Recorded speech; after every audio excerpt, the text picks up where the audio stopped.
I don't care what goals and dreams that you have.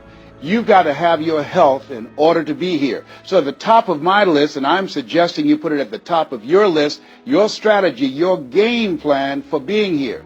What are you going to do to take better care of yourself? That's one of the first things I want to ask you about. Because when I look at my life at 64, and I used to think people in their 50s were old, but now that I'm 64, I said, look here, people in their 80s and 90s, they're old people. My goal is to be here not only just to see my grandchildren, but to see my great-grandchildren and my great-great-great-grandchildren. But in order to be here, that's not just lip service, that's a commitment with my time, with my energy, and the choices that I make.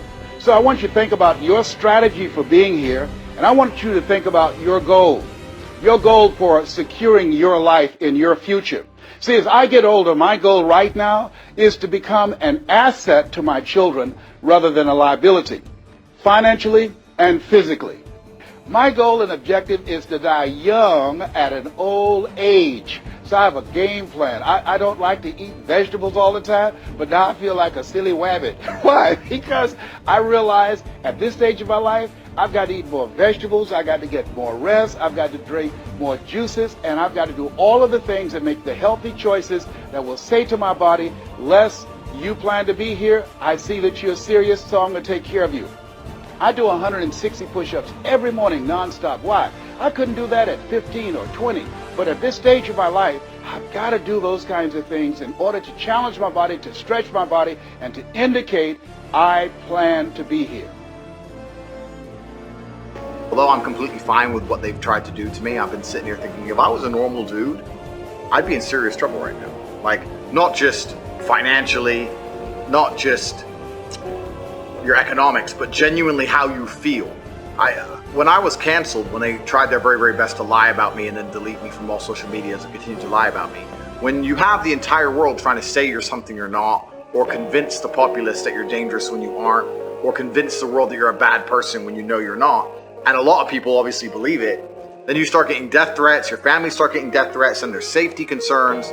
And I was thinking, if I was the normal dude living a normal life right now, this would be a serious problem. Luckily, I'm not a normal dude. People are being extracted for their value, their physical value, whether you're digging holes or carrying garbage or whatever. And your mind is constantly distracted by garbage. It's distracted by TV shows and concerts and clown world. I call it clown world because it's a never-ending circus. All this garbage they distract you with. First it's COVID, and then Putin cures COVID the day he invades and COVID's cured. And it's all just a big scam from head to toe.